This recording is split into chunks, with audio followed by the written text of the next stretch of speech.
오늘의 주요 뉴스입니다. 코로나19 신규 환자가 10만 명 아래를 기록한 가운데 주간 평균 하루 확진자도 20만 3천 명으로 떨어져 감소세가 이어지고 있습니다. 방역당국은 주간 평균 위중증 환자도 지난달 정점 이후 계속 줄고 있고 최대 359명이었던 주간 평균 하루 사망자도 현재는 318명까지 줄었다고 밝혔습니다.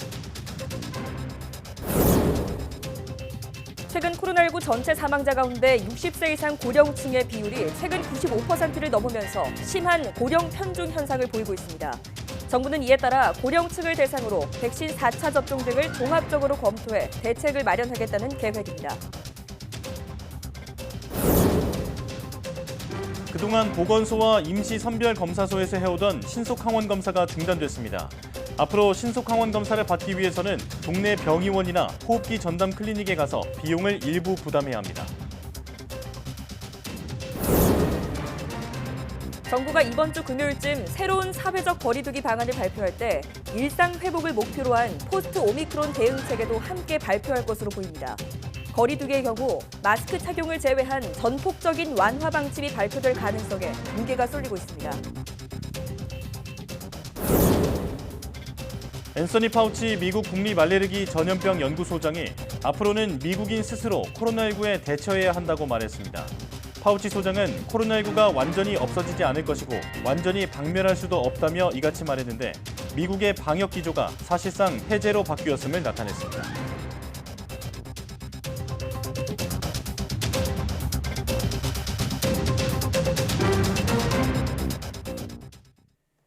여러분 안녕하십니까? 사이언스 투데이 시작합니다. 코로나19 신규 환자가 48일 만에 10만 명 아래를 기록한 가운데 정부는 완만한 감소세가 계속되고 있다고 평가했습니다. 중앙사고수습본부는 9만 명대 확진 규모와 관련해 주말 검사 건수가 줄어든 영향에 감소폭이 컸다고 분석했습니다. 하루 확진자 수 편차가 큰 만큼 일주일 평균으로 봐야 전체 추이를 알 수 있다며 11일 기준 주간 평균 확진자가 20만 3천 명으로 감소세가 이어지고 있다고 설명했습니다. 또 위중증 환자도 지난달 정점 이후 계속 줄고 있고 사망자도 주간 평균 359명 정점 이후 현재는 318명까지 줄었다고 밝혔습니다. 이에 위중증 사망 규모도 정점 구간을 지나 감소세가 계속될 것으로 내다봤습니다. 코로나19 전체 사망자 가운데 60세 이상 고령층 비율이 최근 95%를 넘는 등 고령층 사망자가 증가하고 있습니다. 중앙방역대책본부는 11일 0시 기준 코로나19 사망자는 258명으로 이 가운데 60세 이상 고령층 사망자는 247명, 비중은 95.7%라고 밝혔습니다. 지난 3일부터 9일까지 최근 한 주간 사망자 2,186명 가운데 2,067명이 60세 이상으로 고령층 비중은 95.6%입니다. 60세 이상 연령대의 백신 3차 접종률은 대상자의 93%가 넘고 오미크론 변이의 치명률이 상대적으로 낮은데도 사망자는 증가하고 있어 방역 당국의 고민이 깊습니다. 정부는 이에 따라 고령층을 대상으로 백신 4차 접종 등 종합적으로 검토해 대책을 마련하겠다고 강조했습니다. 전국 보건소에서 무료로 시행하던 코로나19 개인용 신속항원 검사가 중단됐습니다. 중앙방역대책본부는 앞으로 보건소 선별진료소와 임시선별검사소에서는 고위험군 등 우선순위 대상자에 한해 PCR 검사만을 실시한다고 밝혔습니다. 방역당국은 확진자 감소 추세와 진단부터 진료, 치료까지 연계할 수 있는 동네 병의원 확대 등을 고려해 이같이 결정했다고 설명했습니다. 인후통 등 코로나19 의심 증상이 있어 검사를 받고자 하는 일반 국민은 동네 병의원이나 호흡기 전담 클리닉을 찾아가면 전문가용 신속항원 검사를 받을 수 있습니다. 또 본인이 자가진단 키트를 이용해 검사한 뒤 양성이 나오면 그것을 소지하고 보건소 선별진료소 등에 가면 PCR 검사를 받을 수 있습니다. 정부가 일상 회복을 목표로 한 포스트 오미크론 대응 체계를 이르면 이번 주에 발표합니다. 손영래 중앙사고수습본부 사회 전략반장은 브리핑에서 포스트 오미크론 체계에 대해 종합적인 방안을 검토하고 있다면서 발표도 가급적 이번 주에 하려고 계획하고 있다고 밝혔습니다. 손영래 반장은 검토 사항이 많아서 정부와 전문가 의견을 취합하고 논의하는 단계라며 고령층과 취약계층 보호 대책은 유지하는 선에서 거리두기 수준을 검토하고 있다고 설명했습니다. 정부는 이번 주 서면 형태로 일상회복지원위원회 의견을 수렴할 예정입니다. 국내에서도 코로나19 완치 후 몇 달이 지나도록 피로감이나 호흡곤란, 기침 등 후유증을 호소하는 사람들이 늘고 있습니다. 해외에선 이에 대한 연구 결과 발표가 한창인데 국내 조사는 이제야 본격화하고 있다는 지적이 나옵니다. 최소라 기자입니다. 지난 1월 코로나19 양성 판정을 받았던 50대 안모 씨. 격리 해제된 지 석 달이 넘었지만 감염 후부터 시작된 간헐적인 기침은 여전히 계속되고 있습니다. 숨을 이렇게 쉴 때 기침이 이렇게 나오거든요. 그러면은 그 폐 깊은 속에서 아파요. 그냥 평상시 기침이 목에서 딱 나오는 게 아니라 폐 속에서 아픈 거 있잖아요. 이처럼 코로나19 확진 후 나타난 증상이 2달 넘게 지속되는 현상을 장기 후유증, 이른바 롱코비드라고 부릅니다. 한국보다 먼저 대규모 확진자가 발생한 해외에서는 일찍부터 롱코비드 연구에 착수해 결과를 속속 내놓고 있습니다. 영국 통계청은 영국 내 롱코비드 환자가 150만 명이라며 35에서 49살, 여성, 기저질환자, 보건, 사회복지, 교육계열 종사자 등이 롱코비드에 취약하다는 연구를 발표했습니다. 미국 국립보건원은 2020년부터 롱코비드 환자 4만 명을 관찰하는 연구를 진행했고 최근엔 대통령이 직접 나서 이를 토대로 한 롱코비드 치료법 마련을 명령했습니다. 국내에서는 코로나19 환자 1,000명을 대상으로 한 정부 차원의 조사가 이제 막 시작될 예정인데 올해 하반기에나 중간 결과가 나옵니다. 현재까지의 연구는 주로 기저질환자, 중증 환자, 입원 환자 중심으로 후유증 조사가 진행되어서 일반 성인에서의 후유증 자료는 아직 충분하지 않은 그런 상황입니다. 하지만 올해 들어 국내 확진자 폭증으로 롱코비드 환자도 급증할 것으로 예상되면서 롱코비드 대처가 늦었다는 지적이 나옵니다. 전문가들은 기존 확진자의 후유증 빅데이터를 분석해 하루빨리 국내 롱코비드 발생의 경향성을 파악해야 한다고 지적합니다. 후유증을 호소하는 사람들은 지금 당장이 급하고 어떤 치료 방침이 필요한 건지 무슨 과에 가야 되는지 이런 게 필요한 시기인데 너무 지금 늦장 부리고 있는 거 아닌가. 제일 중요한 거를 좀 빼먹고 있는 거 아닌가.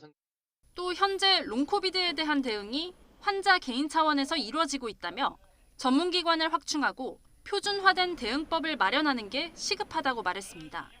YTN 사이언스 최소로입니다. 앤서니 파우치 미국 국립 알레르기 전염병 연구소장이 앞으로는 미국인 스스로 코로나19에 대처해야 한다고 말했습니다. 파우치 소장은 ABC 방송에 출연해 코로나19가 완전히 없어지지도 않을 것이고 완전히 박멸할 수도 없다며 이같이 밝혔습니다. 독성이 상대적으로 약한 오미크론 변이가 우세종으로 자리 잡은 데다 오랜 방역 조치에 따른 대중의 피로감이 쌓인 만큼 코로나19 대응 방침이 달라진 것으로 풀이됩니다. 미국에서는 최근 워싱턴 DC와 뉴욕 등 동부 지역의 가파른 확산세에 따라 하루 10만 명에 육박하는 감염자가 나오고 있지만 방역 조치를 대부분 해제했습니다.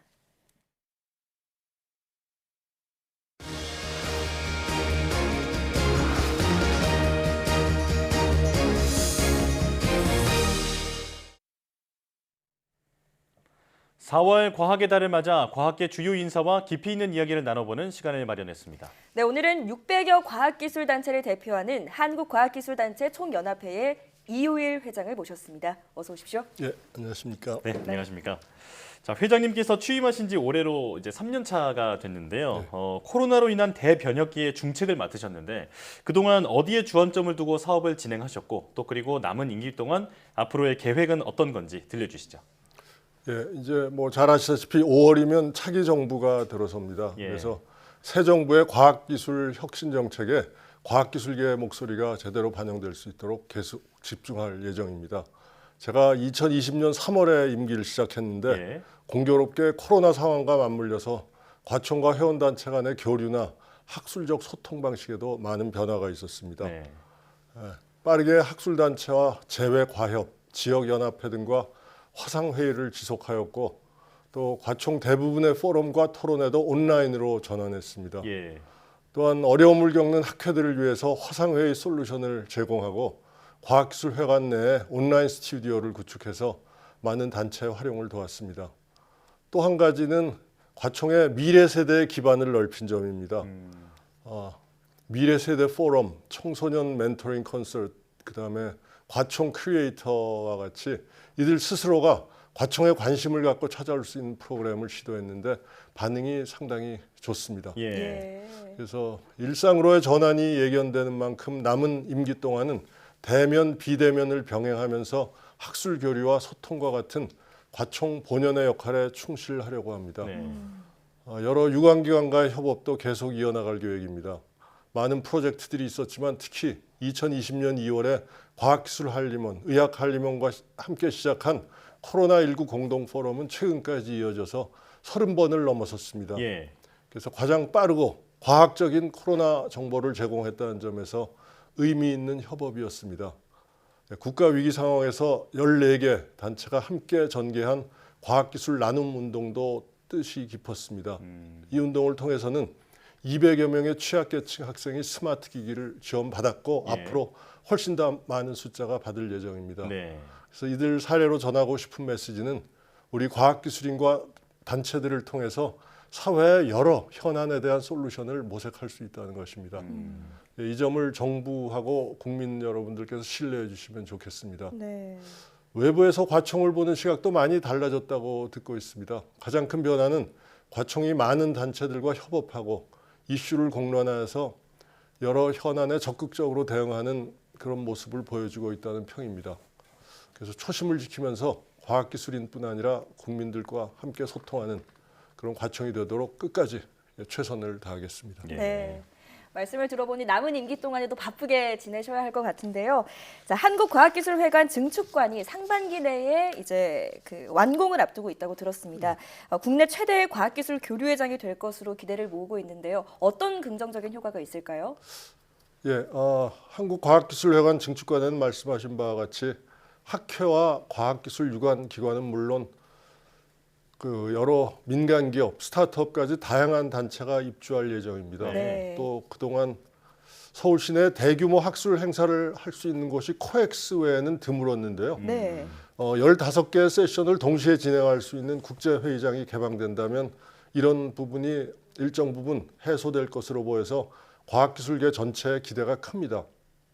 그 밖에도 국민과 과학기술인이 소통하고 함께할 수 있는 각종 문화, 또 생활 관련 근린 시설들을 마련해서 열린 공간으로 운영할 계획입니다. 이렇게 다양한 입주기관과 시설들이 서로 시너지 효과를 일으키면서 과학기술인의 전 주기적인 활동을 지원하는 지식 허브로서 긍정적인 효과를 내리라 기대합니다. 예. 국내 최대 과학기술 교류 플랫폼이 조성되어서 과학기술계와 국민이 보다 가까이 소통할 수 있기를 바랍니다. 네. 자, 그리고 이제 다음 달이면 새 정부가 출범하고 그리고 현 정부의 임기가 종료되는데요. 네. 과학기술계의 목소리를 대변하는 단체 또 장으로서 지난 5년간의 우리나라 과학 성과에 대해서 말씀해 주신다면요. 예. 문재인 정부는 사람 중심 과학기술 그리고 포용적 과학기술을 정책의 핵심 철학으로 운영해 왔습니다. 네. 저성장, 저출산, 고령화, 양극화와 같은 사회 문제들을 과학기술 혁신을 통해서 해결하고자 했고 또 탄소 중립과 기후변화 대응에도 각별한 관심을 기울였다고 봅니다. 코로나로 위축된 대내외적인 상황에도 과학기술의 역할, 특히 디지털 전환이 강조되면서 정부 연구개발 예산의 양적 성장도 두드러졌습니다. 예. 덕분에 현 정부에서 R&D 예산이 10조 원 증가해서 올해 30조 원 규모에 이르게 된 점은 긍정적입니다. 네. 또 우주 시대가 개막된 가운데 지난해 누리호 발사한 것을 빼놓을 수 없는데요. 일부에서는 아쉬운 성공이라는 평가가 있습니다만 우주 산업 불모지나 마찬가지였던 한국에서 100% 순수 우리 기술로 이뤄낸 성과인 만큼 가치가 큽니다. 예. 이런 부분들은 차기 정부에서도 잘 이어받아서 지속적으로 끌고 가야 할 것으로 생각합니다. 예. 그렇군요. 자, 그동안 지난 5년간 거둔 성과에 대해서 말씀해 주셨는데 그렇다면 반면에 이제 아쉬운 점도 있을 것 같거든요. 어떤 게 있을까요? 몇 가지가 있습니다. 고질적인 문제이기도 한 부처 간, 분야 간 칸막이 문화가 여전합니다. 이런 것들 때문에 코로나 방역 체계에서도 물적, 인적 자원이 약간 소실되었고요. 또 혼란이 오기도 했습니다. 예. 또 단기적, 또 양적 성과에만 치중하는 풍토, 그리고 성공 가능한 연구 과제에만 매진하는 그런 현상, 또 교육 문제인데 수학, 과학, 정보 교육이 시대적 흐름에 제대로 조준되지 못한 교육 과정 개정 방향 이런 것들은 아쉬움으로 남습니다. 네. 또 빼놓을 수 없는 것 중에 하나가 탈원전 정책일 텐데요. 예. 예, 과학계, 산업계와 갈등이 있었습니다. 예, 탈원전은 우리가 궁극적으로 추구해야 할 방향은 맞습니다. 예. 그렇지만 국내 여건을 살피면서 다양한 조율과 시간이 필요한 문제가 아닌가 합니다. 그래서 이분법적인 사고를 배제하고 에너지 믹스에 대한 산학연 간의 지속적인 논의와 국민 전체의 공감대 형성이 무엇보다도 필요하고 또 과학적인 판단이 중요하다는 그런 사실을 차기 정부가 인지해 주었으면 합니다. 예. 네. 자, 또 이제 윤석열 정부 초대 내각이 발표가 됐는데 과학기술정보통신부 장관의 반도체 전문가죠. 서울대 전기정보공학부 이종호 교수가 낙점이 됐습니다. 과학계가 직면한 문제 가운데 어떤 점을 좀 우선순위에 뒀으면 하십니까? 그 윤 당선인께서 후보 시절에 과총을 방문하셨습니다. 그때 이제 얘기하신 것 중에 기억에 남는 게 이 과거처럼 경제 정책만으로 성장하기는 어렵다. 이제는 과학기술로 선도국이 되어야 한다. 이렇게 얘기를 하셨는데 예. 그런 사실을 아주 분명하게 인지하고 계셨습니다. 그래서 이번 과기정통부 장관 인선에 있어서도 우리나라가 강점을 갖고 있는 반도체 기술의 초격차 유지를 염두한 전문가를 발굴한 것이 아닌가 이렇게 생각합니다. 예. 그래서 이번만큼은 시작부터 추격형에서 선도형 모델로의 시스템 전환이 우선적으로 이루어지기를 기대합니다. 예. 네. 자, 그리고 이제 새 정부가 들어서더라도 계속해서 진행돼야 할 과학 정책도 많을 텐데요. 조금 전에 누리호도 짚어주셨지만 이 차기 정부가 승계하고 또 발전시켜야 할 것들은 어떤 게 있을까요? 과학기술 패권 경쟁에서 살아남으려면 우리 스스로가 세계 최초, 세계 최고 수준의 성과를 확보한 과학 강국이 되어야 합니다. 네. 그런데 과학기술은 하루아침에 세계 최고 수준이 될 수가 없습니다. 축적의 시간이 필요합니다. 예. 이런 과학기술의 속성을 정부가 잘 이해해서 정권이 바뀌더라도 과학기술 정책의 연속성과 R&D 투자 확대 흐름을 유지해야 합니다. 새 정부가 과학기술에 대한 신뢰와 장려를 약속했으니만큼 장기적인 호흡으로 가져가야 할 국가 연구개발 지원 과제들이 무엇인지 세심히 살필 필요가 있겠습니다. 과기정통부는 지난해 말에 과학기술 관계 장관 회의를 통해서 10대 국가 필수 전략 기술을 발표했습니다. 예. 우리가 강점을 갖고 있는 반도체 디스플레이 2차 전지부터 최근에 게임 체인저로 급부상하고 있는 인공지능, 양자 컴퓨팅, 우주, 바이오와 같은 대부분의 핵심 분야가 여기 포함되어 있습니다. 네. 이들 관련 정책을 연속성 있게 이어가면서 연구개발 투자 규모를 지속적으로 늘려나가는 것이 중요합니다. 또 빼놓을 수 없는 게 소외된 지역, 여성, 청년 과학기술인을 지원하는 정책들입니다. 이 정책들은 정부 변화와 무관하게 특별한 배려와 지속적인 지원이 필요합니다. 네. 자, 또 윤석열 당선인은 이제 과학기술 5대 혁신 전략 공약을 제시했습니다. 5가지 모두 다 좋은 공약인데 이 가운데서도 좀 꼭 이루어져야 하는 공약 그리고 예. 또 중요도를 좀 매길 수 있을까요? 그 과학기술계 입장에서는 5대 전략 모두 사실은 경중을 가리기 힘든 네. 주요한 사안들입니다. 네. 한두 가지를 앞에 두기보다는 모든 전략을 유기적으로 실현할 수 있는, 함께 실현할 수 있는 방안에 집중해야 하지 않을까 싶습니다. 그래서 우선순위라기보다는 몇 가지 의견을 말씀드리면 과학기술도 결국은 사람입니다. 네. 아시다시피 최근 들어서 각국마다 과학인재 확보에 사활을 걸고 있습니다. 우리도 더 미루지 않고 과학기술 인력의 양적, 질적 향상에 올인해야 합니다. 그리고 다음은 규제 혁신입니다. 네. 불필요한 규제와 제도를 과감히 바꾸어서 연구 환경의 자율성을 확대해야 합니다. 예. 미국의 그 고등국방연구소 DARPA죠. 그리고 독일의 막스 플랑크 연구소처럼 과학자들을 향해서 퍼스트 무버로서의 도전을 장려하는 문화가 조성되어야 합니다. 자율과 권한을 부여하고 성과를 요구하는 것이 아니라 도전과 실패를 용인해야 합니다. 네. 그래서 궁극적으로 5대 핵심 전략을 국정과제로 집행할 과학기술 거버넌스가 또 중요합니다. 과학기술 중심의 미래 비전과 철학을 바탕으로 전략들을 실행하기 위해서는 독립성과 전문성을 보장하는 리더십이 핵심이기 때문입니다. 그래서 그 리더십을 중심으로 모든 국가의 모든 혁신 정책이 추진되도록 강력한 총괄, 조정 기능을 부여한 컨트롤 타워가 세워져야 합니다. 예. 자, 이제 시간 관계상 마지막 질문이 될 것 같은데요. 그 윤석열 대통령 당선인이 그 과학기술 그 부총리 격상보다는 이제 보좌관을 두겠다 이렇게 지금 얘기를 했는데 이 과학계에서는 과학기술 부총리를 꼭 사수해야 한다라는 목소리도 나오고 있는 것으로 알고 있습니다. 이 회장님의 그 의견은 어떠신지 간략하게 부탁드리겠습니다. 사수라 그러시니까 지금 근데 과학기술계가 제안하는 그 과학기술 전담부처 부총리급 격상의 골자는 정부 정책 전반에서 과학적 사고를 중시하고 증거에 기반한 과학 기반 정책을 펼칠 수 있는 과학기술 리더십 확보입니다. 네. 다른 어떤 형태의 조직 개편보다 부총리 제도가 과학기술 혁신 정책 총괄 조정에 대한 강력한 권한을 부여하는 가장 확실한 방법이라는 것이 여러분들의 의견이긴 합니다.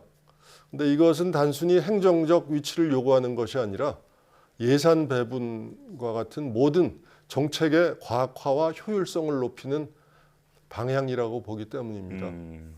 앞으로도 신종 감염병이나 기후변화 같은 예측할 수 없는 위기가 계속 일어날 것입니다.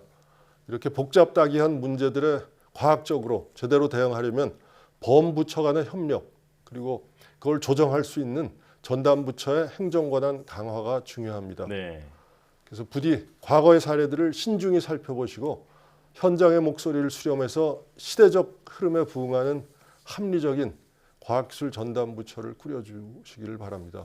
어떤 제도를 가져가든지 가장 중요한 것은 역시 리더의 의지입니다. 네. 그래서 당선인께서 누차 피력하신 바와 같이 과학기술에 대한 관심을 지속적으로 가져주시기를 바랍니다. 네, 이 과학기술에 대한 국민의 관심과 기대가 점점 더 높아지고 있는데요. 그 기대와 관심에 부응하는 과학계의 성과들이 앞으로도 계속 나오길 기대하겠습니다. 지금까지 한국과학기술단체 총연합회 이우일 회장과 함께했습니다. 오늘 나와주셔서 고맙습니다. 예, 감사합니다.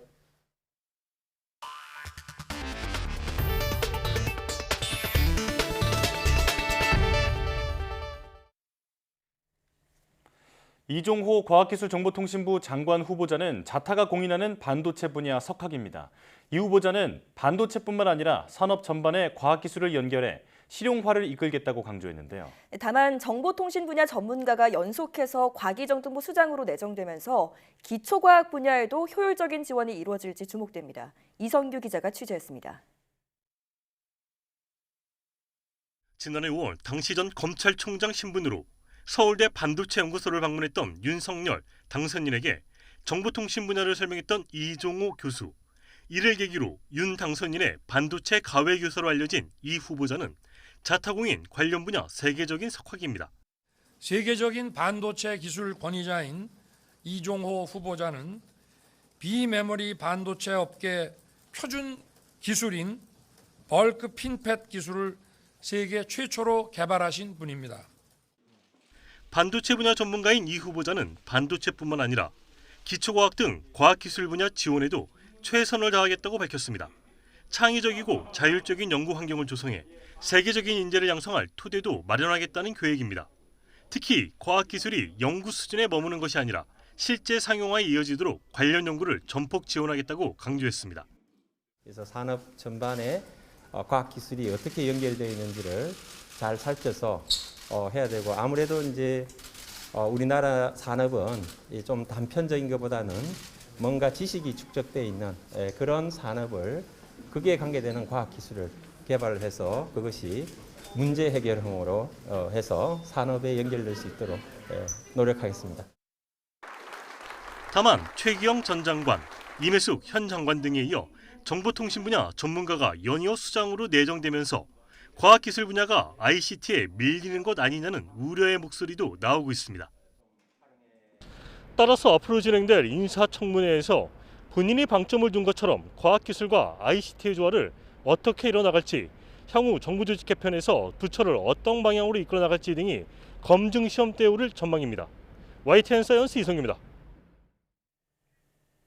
한국콘텐츠진흥원은 코로나19로 인해 늘어난 비대면 공연을 지원하기 위해 다양한 실감 기술을 활용한 온라인 실감형 공연장인 코카 뮤직 스튜디오를 운영 중이라고 밝혔습니다. 코카 뮤직 스튜디오는 지난해 12월 개관한 온라인 공연 전문 스튜디오로 확장 현실로 가상 공연장을 구현한 VD움 기술, 디지털 3차원 모델링 기술, 온라인 공연의 지연 현상을 제거해주는 싱크룸 기술 등 다양한 온라인 공연 콘텐츠를 제작합니다. 한국콘텐츠진흥원은 코카 뮤직 스튜디오의 기획 공연인 온 더 K를 지금까지 8번 진행했으며 앞으로도 다양한 기술을 통해 더 많은 뮤지션과 팬들이 온라인 공연을 즐길 수 있도록 지원하겠다고 밝혔습니다. 이어서 조현래 한국콘텐츠진흥원장의 설명 들어보겠습니다. 우리 음악계가 많은 실험들을 함으로써 또 이걸 국내뿐만 아니라 해외도 보여줌으로써 우리의 음악의 새로운 장르를 갖다 만들고 또 외국인들에게도 새로운 것들을 갖다 체험하게 할 수 있는 그런 장이 된 거라고 보고 있고, 이에 대해서 적극적으로 중소업체들이 위험 부담을 갖다가 좀 덜으면서 할 수 있도록 제작 지원들을 다양하게 가고 있습니다.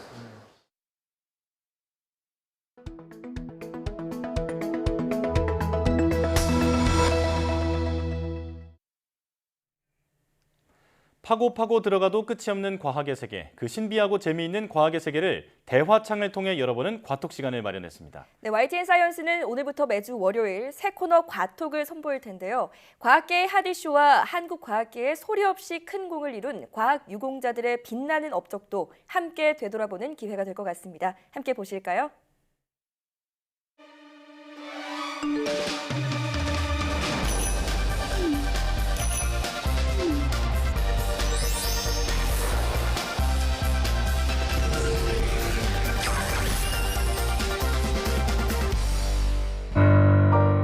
과학 전문 방송 YTN 사이언스가 새롭게 선보이는 신개념 과학 프로그램. 그에 어울리는 신개념 MC는 포브스 선정 각선미가 뛰어난 연예인 1위, 네이처지 선정 국가 유물을 닮은 연예인 1위. 오이? 뭐야? 오늘 뭐 세포를 한다더니만. 선생님, 그 테이블 앞에 그 보자기 그것만 있으면 돼요. 보자기? 뭐야? 이건 뭐 내 휴대폰이잖아. 이제 거기로 연락이 올 거예요. 연락이 온다고요? 새롭게 시작하는 프로그램 과톡. 한 주 동안의 과학계 핫 이슈부터 과학기술 유공자, 놀라운 실험까지 다양한 과학 이야기를 대화창을 통해 만나봅니다. 아, 그래서 과톡? 꽈떡?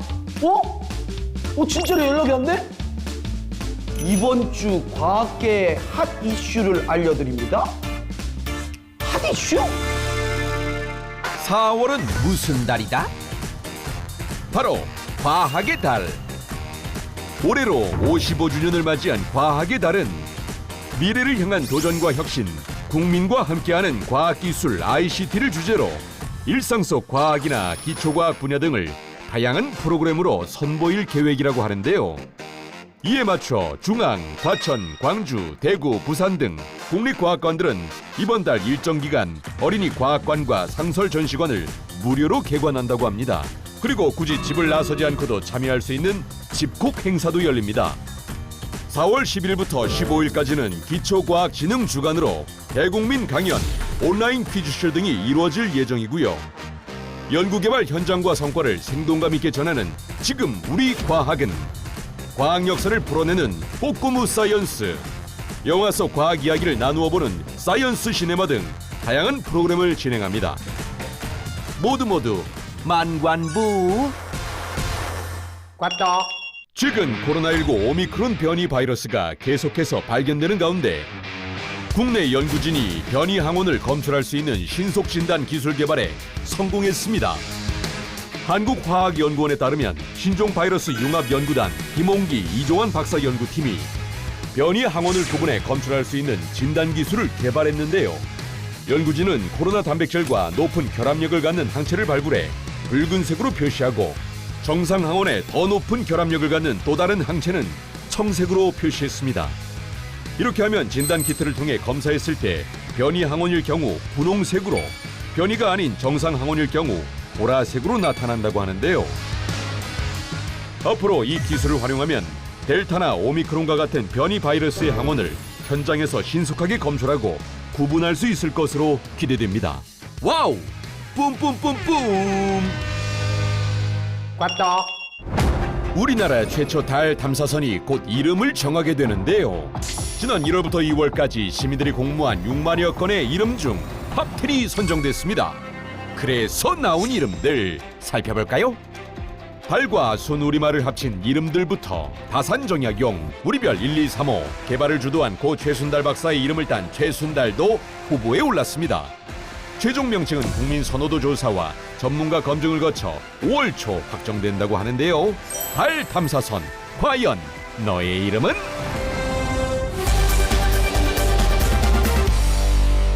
야, 이런 소식들이 있었구만. 아우, 좋아요. 어? 과학동이라고 또 연락이 왔네? 대한민국 국가과학유공자 진정한 국뽕을 만날 준비가 되었는가? 오, 국뽕 과학기술 유공자? 오케이, 나 만나볼래. I'm ready!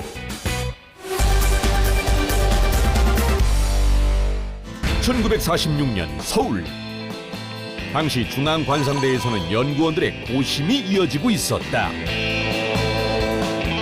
당시 실무 책임자는 국채표 부대장으로, 그는 수년간 교사로 재직하며 신문과 잡지, 라디오 방송 등에 꾸준히 나와 시민들에게 과학 정보를 전달한 인물이었다. 그런 그는 해방 후 국립중앙관상대 부대장으로 기상학에 발을 들였는데, 그 고층권 기상 연구를 하려면 라디오 존대를 20km까지는 쏘아 올려야 됩니다. 아유, 승상님. 아니, 일본도 5km밖에 못 올렸는데 우리가 그렇게 높이 어떻게 해요? 라디오 존대란 수소가스를 풍선에 넣고 거기에 기상 센서를 장착해 상승시키면서 대기의 기온, 기압, 풍향, 풍속 등 관측 정보를 얻어 지상으로 내려보내는 기구인데, 국채표 박사와 연구진들은 밤을 새워가며 연구에 몰입했고,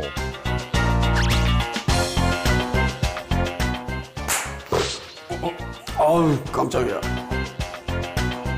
결국 1946년 4월. 자, 그럼 이제 띄우겠습니다. 자, 다 같이 하나, 둘, 셋!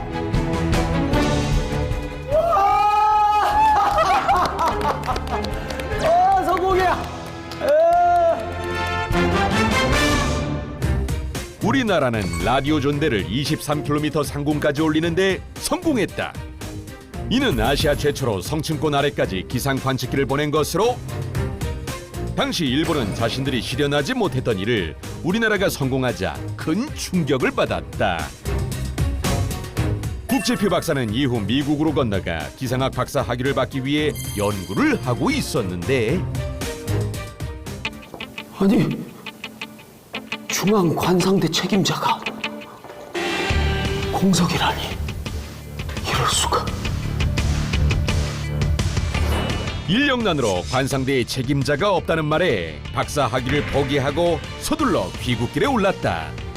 그리고 돌아오자마자 미국의 선진 기상학을 우리나라에 적용하기 시작했다. 자, 고층 대기권에 기상 관측을 해야 정확한 기상 관측을 할 수가 있습니다. 그래서 오늘부로 고층 기상 관측소를 설립하도록 하겠습니다. 또한 해외 기상도를 실시간으로 받을 수 있는 기상 팩시밀리도 도입했는데, 국채표 박사는 다양한 정보를 분석해 기상 예보 수준을 크게 향상시켰다.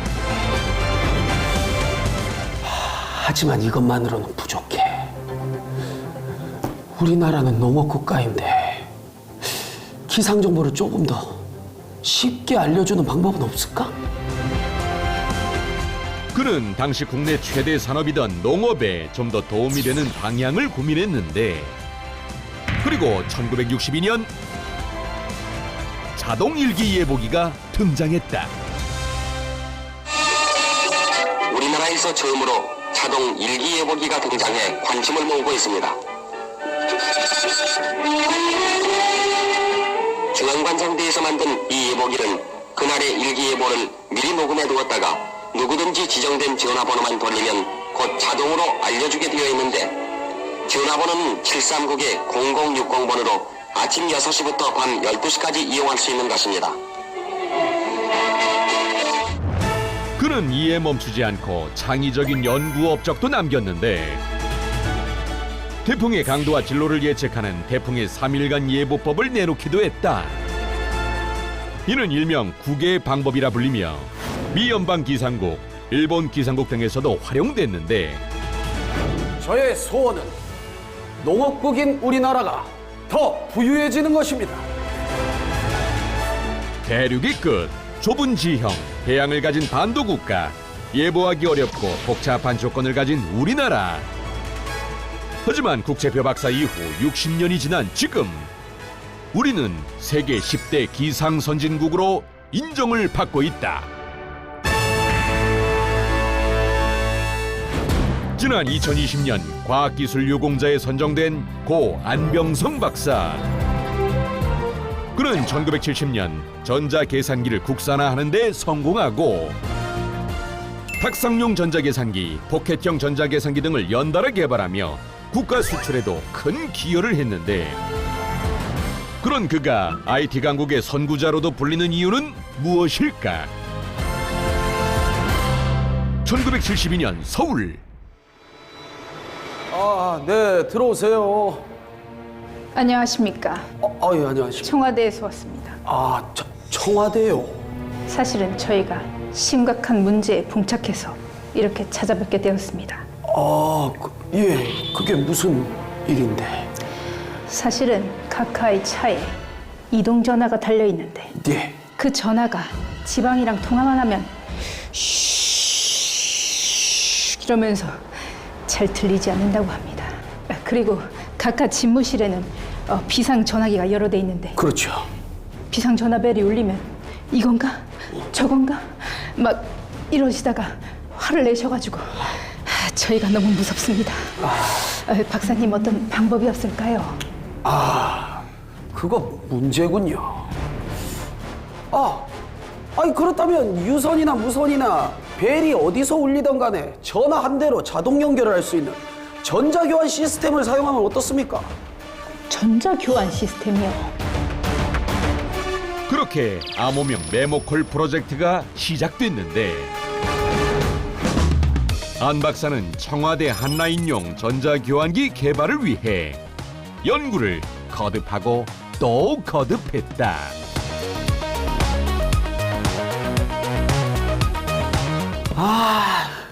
이거 또 안 되네.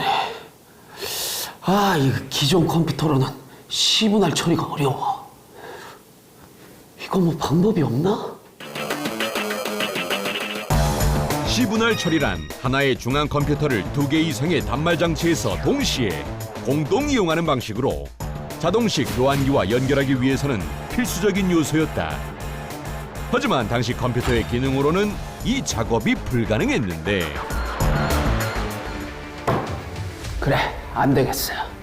이거 내가 직접 컴퓨터를 만들어야겠어. 결국 직접 컴퓨터까지 만들기 시작한 프로젝트 팀.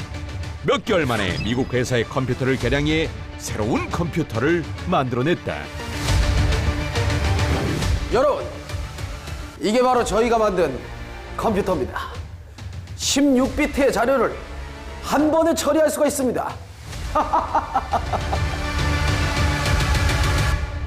이것이 최초의 대한민국산 디지털 컴퓨터 세종 1호였다. 하지만 컴퓨터까지 개발하며 완성한 전자교환 시스템은 보안 측면 문제로 합격점을 받지 못했는데 이에 기술을 썩히기 아까웠던 안 박사는 미국 통신회사에 전자교환 시스템을 소개했다. 이런 기술인데 어떻습니까? 와우, 너무 좋아요. 와우, unbelievable. 그럼 계약하는 겁니까? Of course.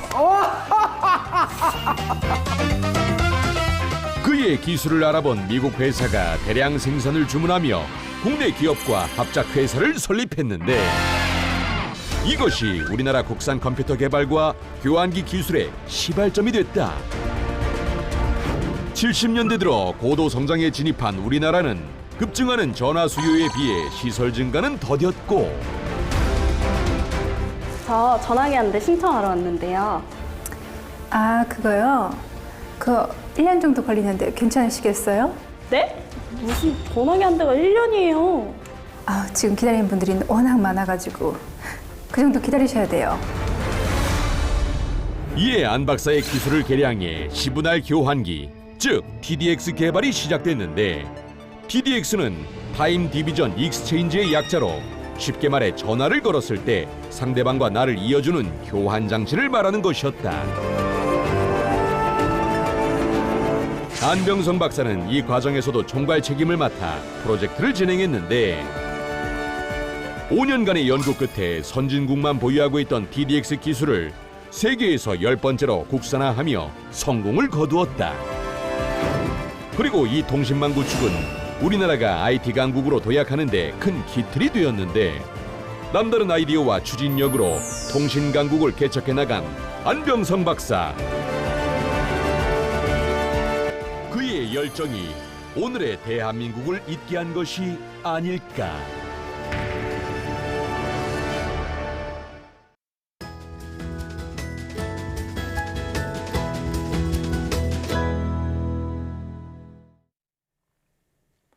인생의 소중한 추억까지 모두 앗아가는 병 치매. 우리 사회가 고령화하면서 치매 환자가 빠르게 늘고 있는데요. 지금 우리나라 70대 노인 10명 중 1명은 치매 환자라는 추산이 나올 정도라고 합니다. 오늘 내몸 보고서 치매의 원인과 진단, 예방법에 대해 알아보겠습니다. 고려대학교 안암병원 박건우 신경과 교수와 함께하겠습니다. 어서 오세요. 네, 안녕하세요. 네, 나와주셔서 고맙습니다.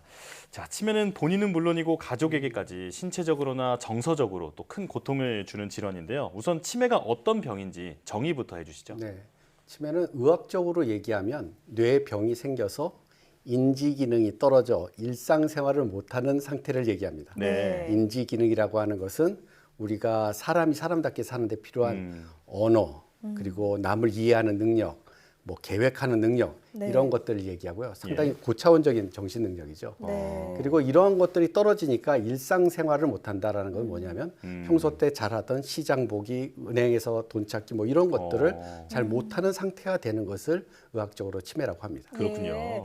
자, 기억력 저하를 비롯해서 이제 치매 증상이 다양한 것 같은데 구체적으로 이제 치매에 걸리게 되면 어떤 행동을 하게 되나요? 일단은 가장 많이 알고 계신 게 이제 기억력이 떨어지는 거죠. 네. 그렇지만 기억력만 떨어진다고 치매라고 얘기하지는 않습니다.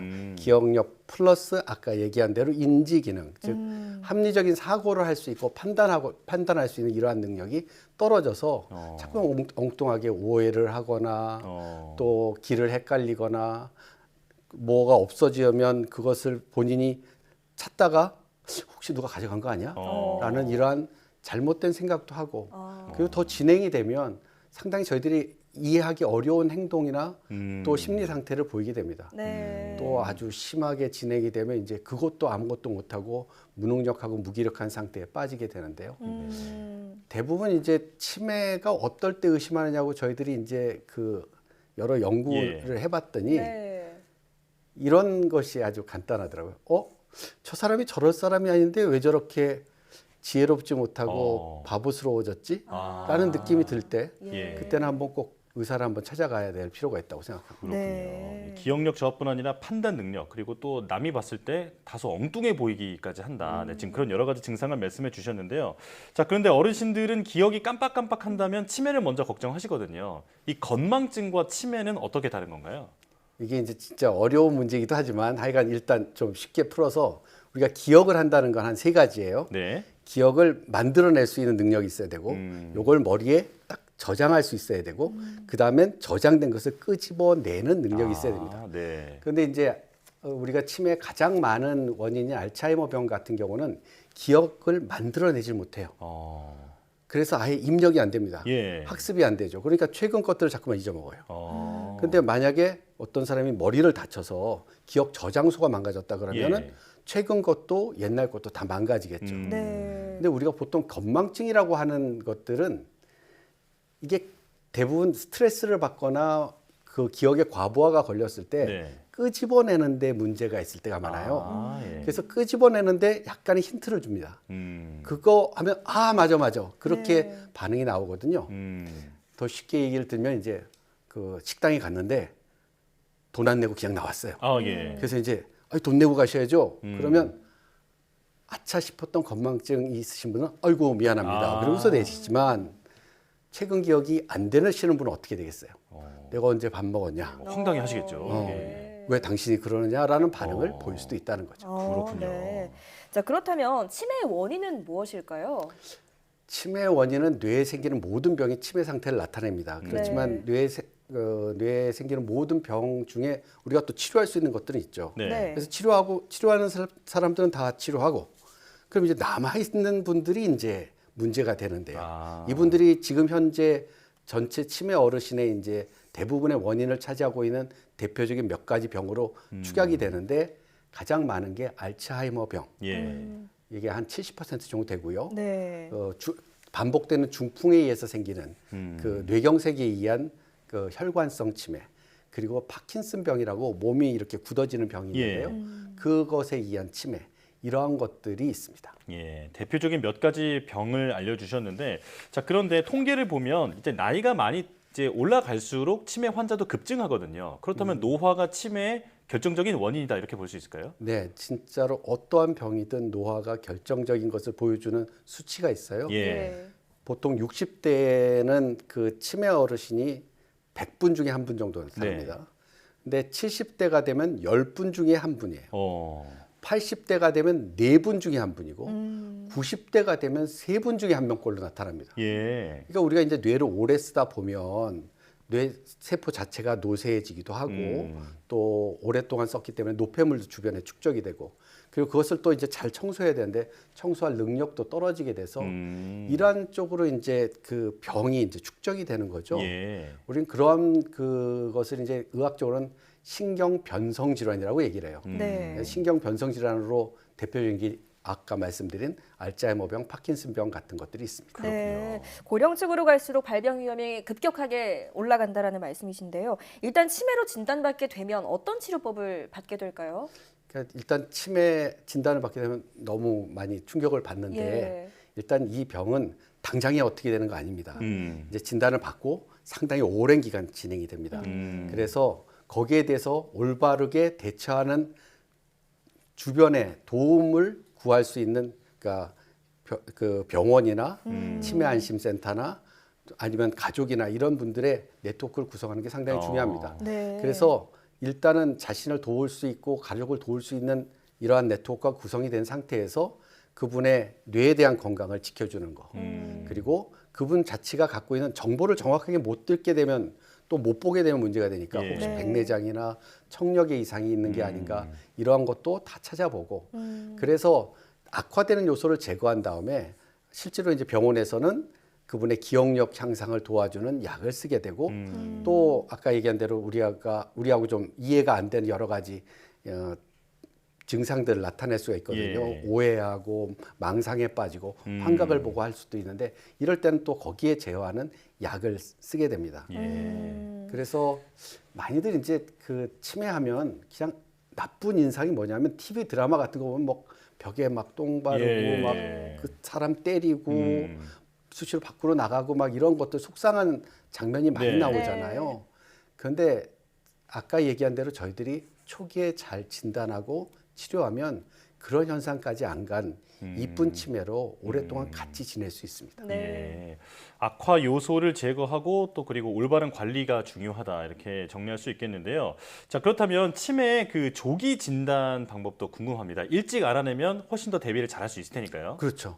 그래서 저희들이 이제 치매라는 것이 이제 인지 기능이 떨어져서 일상생활을 못하는 상태라고 한다면 인지 기능은 떨어졌는데 일상생활은 아직 할 수 있는 요 전 단계, 요것을 이제 우리가 경도인지장애라고 하는데요. 이 경도인지장애 얘기를 하면은 많이들 그냥 기억력만 생각하시는데, 몇 가지 제가 그 예를 좀 들어보도록 하겠습니다. 그 경도인지장애나 초기 치매를 의심할 수 있는 거 한 8가지만 추려왔는데요. 그 깜빡깜빡하는 거죠. 어떤 일을 해놓고 기억하지 못하거나, 그리고 물건 어디 두었는지 모르고 찾아다니고, 날짜 가는 거 모르고, 자주 가던 길도 자꾸만 잊어먹을 수가 있습니다. 음식 저기다 올려놓고 음식 태울 때가 있고, 그리고 하고 싶은 말을 하려는데 이게 잘 안 떠올라요. 그리고 때로는 이제 심한 오해, 망상, 때로는 환각 같은 것이 나타나는 경우가 있습니다. 이게 뭐 한 번 정도 나타나면 그럴 수도 있다고 하지만 네. 이런 것들이 자주 나타나면서 힘들어지기 시작합니다. 그때 이제 우리 병원을 한번 찾아가 봐야죠. 네. 자, 치매 예방에 아주 중요한 어떤 활동이 도움이 될까요? 간략하게 말씀 부탁드립니다. 뭐 많이들 고스톱도 얘기하시는데 그건 이제 뇌를 자극하는 네. 방법이고요. 저는 일반적으로 운동을 추천합니다. 운동이라는 것이 그 뇌 혈관을 튼튼하게 해줘요. 네. 뭐 고혈압, 당뇨병 다 치료법이 운동 아닙니까? 뇌 혈관이 튼튼해지면 뇌로 가는 혈류가 개선이 되기 때문에 뇌에 축적되어 있는 노폐물을 잘 빼내요. 그리고 운동을 하면 어떻게 돼서 피곤하니까 좋은 잠도 잘 수 있죠. 네. 그리고 운동을 하면 뇌 자체에서 신경을 성장시키는 인자가 조금씩 나옵니다. 그래서 회복도 할 수 있어요. 네. 그래서 운동이 어떤 약보다도 아주 강력한 치료적 그리고 예방적 효과를 가지고 있습니다. 네, 알겠습니다. 여기까지 듣겠습니다. 고려대학 안암병원 신경과 박건우 교수와 함께했습니다. 네. 고맙습니다.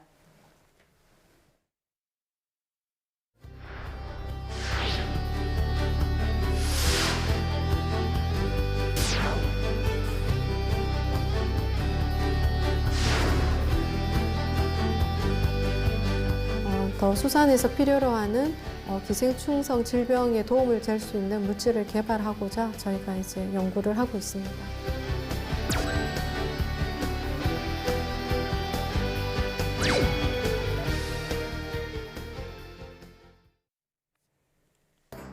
기생충 감염이 양식 어류 폐사의 주 원인으로 꼽히는 만큼 기생충 제어제를 활용하면 양식 어가의 피해를 줄이고 국산 수산물의 안전성에 대한 신뢰도도 높일 수 있다고 합니다. 과학의 날 특집으로 준비한 이번 YTN 사이언스 휴먼 다큐 브라보 K 사이언티스트, 세계가 주목한 과학자 첫 번째 편에서는 해양미생물 연구로 수산과학 분야를 이끌고 있는 국립수산과학원 김영옥 박사를 만나보겠습니다. 많은 시청 바랍니다. 사이언스 투데이 마칩니다.